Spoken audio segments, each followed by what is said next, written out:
তুহাররিক বিহি লিসানাকা লিতাআজালা বিহি। বলুন আল্লাহু আকবার। নবী গো, আপনি তাড়াতাড়ি কোরআনুল কারীম আয়াত করার জন্য আপনি জিহ্বাটাকে সঞ্চালন করবেন না। আল্লাহ রাব্বুল আলামিন তাকে নিষেধ করে দিলেন, বাধা করে দিলেন। এই জন্য কিন্তু তিনি তাড়াতাড়ি জিহ্বাকে সঞ্চালন করতে লাগলেন না। এবার আল্লাহ রাব্বুল আলামিন আর একটা আয়াত দিয়ে তাকে ধন্য করে দিলেন। আল্লাহ পাক বলেন, ইন্না আলাইনা সামাআহু ওয়া কুরআনা। বলুন আল্লাহু আকবার। আল্লাহ রাব্বুল আলামিন বলেন, এর সংরক্ষণ করা, আপনাকে হাফেজ বানিয়ে দেওয়া দায়িত্ব আমি আল্লাহ নিয়ে নিলাম। বলেন সুবহানাল্লাহ। আপনাকে হাফেজ বানিয়ে দেওয়ার দায়িত্ব আমি আল্লাহ নিয়ে নিলাম। বলেন সুবহানাল্লাহ। তাহলে আল্লাহ যদি দায়িত্ব নেয়, তাহলে আমাদের কোনো চিন্তা আছে? কথা বলেন না, কোনো চিন্তা আছে? আমাদের কোনো চিন্তা নাই।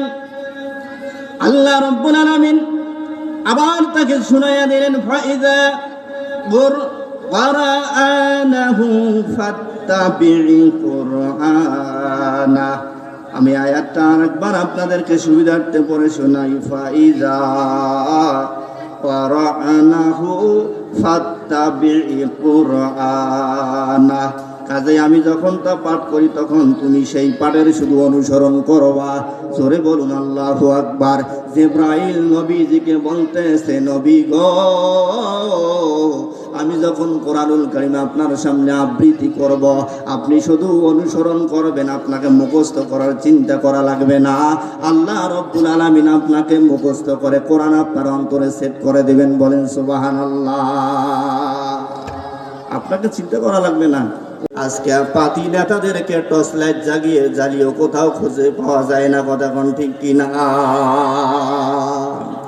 কোরআনুল কারীমের তাফসীর মাহফিল করতে গিয়ে বক্তাদেরকে যেভাবে দাবটি দিয়ে এসে কোপাতে চেয়েছিল যারা, আজকে দিল্লি ইমামুর বাড়ি পালিয়ে গিয়েছে তারা।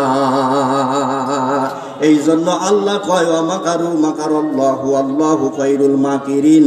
তোমরা যতই ষড়যন্ত্র করো না কেন, আমার আল্লাহ রাব্বুল আলামিন তোমাদের থেকে ডবল চক্রান্তকারীগণ। সুবহানাল্লাহ। কথা কি বোঝা যায়? সম্মানিত ভাইরা আমার, কোরআনের বাগানগুলো আমরা আলেমরা সাজাই, আপনারা কত কষ্ট করে সাজান, আর ওনারা এসে আমাদেরকে বাধা প্রদান করে। ঠিক কিনা? আমাদেরকে বাধা প্রদান করে। কোরআনের মাহফিল কত জায়গায় যে বাধা হয়েছে তার কোনো ঠিক নাই। এখন মামুর বেটারা একবারে আস্তে আস্তে দিল্লি পালায়। ঠিক কিনা বলেন? পালানোর পথ তো আপনারাই তৈরি করেছেন, আমরা তো বলিনি আপনারা পালান, কিন্তু পালানোর পরিবেশ আপনারা তৈরি করেছেন, যার কারণে বাংলার ভূখণ্ডে আপনাদের জায়গা হয় না। 48,000 গ্রাম বাংলায় আপনাদের জায়গা হয় না। আপনারা এত পরিমাণ পাপ করেছেন, যেই পাপের প্রায়শ্চিত্ত একটা ইন্দুরের গর্ত হলো না আপনাদেরকে লুকানোর জন্য। কথা বলতে হবে, ঠিক কিনা ভাইরা আমার? এই জন্য সাইদি সাহেব একটা কথা বলেছেন, বরবাদ গুলিস্তাকে লিয়ে উল্লু বেটে কাফি হে, গুলিস্তাকে হার সাথ মে উল্লু বেটে হে। তোমরা ক্ষমতা পাওয়ার পর সমস্ত জায়গায় শুধু হুতুম পেশা বসিয়ে দিয়ে দুর্নীতি করেছ, যার কারণে দুর্নীতির মালা তোমাদের গলায় পরা তো দূরের কথা, তোমাদেরকে জুতার মালা পরানোর জন্য এই দেশের কোটি কোটি মুসলমান রেডি হয়ে গেছে। তোমরা তৈরি থাকো, আজ হোক কাল হোক, সকল অপকর্মের বিচার বাংলার জমিনে এক এক করে নেওয়া হবে। কথা বলতে হবে, ঠিক কিনা ভাইয়েরা আমার? ভয় আছে নাকি? ভয় নাই। ভয় আমরা আগেও করি নাই। কোরআনের কথা বলতে আবার ভয় কিসের? নির্ভীক কণ্ঠে বলতে হবে। সাইদি সাহেব নির্ভীক ভাবে কোরআনের কথা বলে নাই? বলছে কি বলে নাই? সাইদি সাহেবকে যেভাবে তারা হত্যা করেছে, পরিকল্পিত হত্যা, এটাকে হত্যা বলতেই হবে। কেননা এনার শেষ স্বপ্ন ছিল কোরআনুল কারীমের তাফসীর। তিনি এই বাংলার জমিনে তিনি আবারও করবেন। কথা বলেন না কেন? যেই মানুষটা মুস্কি হাসি দিল আর সেই মানুষটা হাসপাতালে গিয়ে ডেথ হয়ে গেল, এটা জাতি কোনোদিন মানতে পারে না।